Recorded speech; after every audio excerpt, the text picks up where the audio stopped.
Okay. Okay. Okay. So, so what did you do for your Gold Award project? So I actually did an international festival. That's big.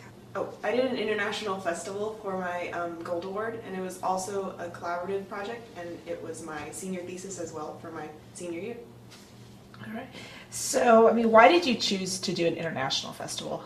I actually wanted to do international affairs and become a diplomat, so I was trying to incorporate my college and career aspirations, and I figured the best way to do that and actually have the community involved was to do an international festival. Cool. So tell me about the festival. I mean, I was there, but tell me kind of what kind of groups were there and what all went into it. What all went on? Let's see. Well, we had a bunch of different groups. We did food demonstrations and samples. We had arts and crafts, so we did like henna and calligraphy, and we also had dancing lessons and performances. We had a bunch of different groups. We just tried to pull from the whole community because we have a lot of culture within the community, and so I really wanted to just emphasize the fact that there is a lot of cultural differences and the unity between the groups.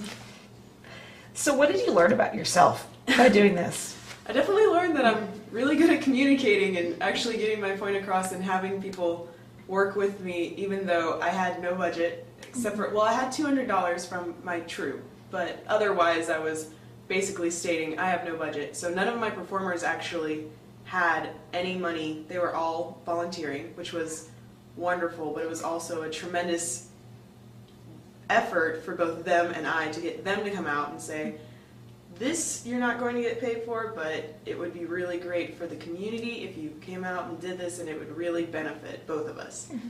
So that was kind of my event and my trouble. Excuse me. So, I mean, what did you learn about the community by doing this? I definitely learned that we have a lot of wonderful people within the community, and we really don't actually reach out as much as we should. There's a lot of groups that we don't see and we don't hear about that if you just go out and look for them, they're there. And you can actually have a lot of wonderful people come out and work with you for events and do some really wonderful things. So is this, I knew it's a really big deal, is this type of project that you would encourage others to do, or you would, you know, say it was worth doing?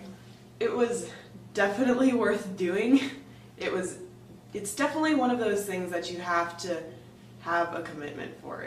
I started planning this 8 months in advance.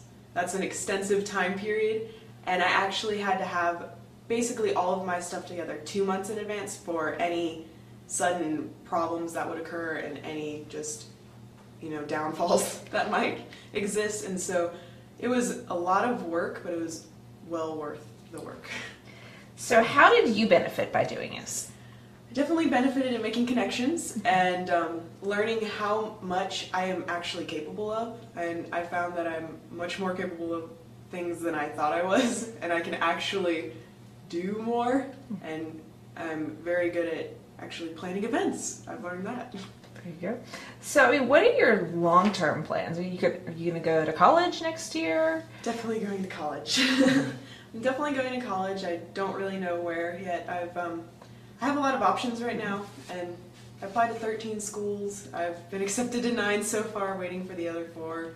But pretty much just kind of seeing what I have, what scholarships I have, and planning from there. And then I definitely am thinking about the Peace Corps. The problem is I am diabetic, so I don't know if they'll actually allow a diabetic into the Peace Corps due to the restrictions and going out into places where there isn't electricity and refrigerators and things that I need. But that's kind of what I'm trying to do. I want to go to college. Peace Corps diplomat is my 5-year plan, sort of. But so far, if that fails, I'm going to do college, find a job that leads me to becoming a diplomat. So that's what I have in mind right now. That's really awesome. My sister my sub-sister, she's in the Peace Corps right now. She's Really? in Burkina Faso. And she sat on an alligator for the very first time. I'm like, you sat on it? She's like, yeah, I did. So when did you become involved in Girl Scouts? I think first grade. Yeah, first grade was my real run-in with it. There was a troop in kindergarten, but I was just kind of, you know, doing the kindergarten thing. I wasn't really sure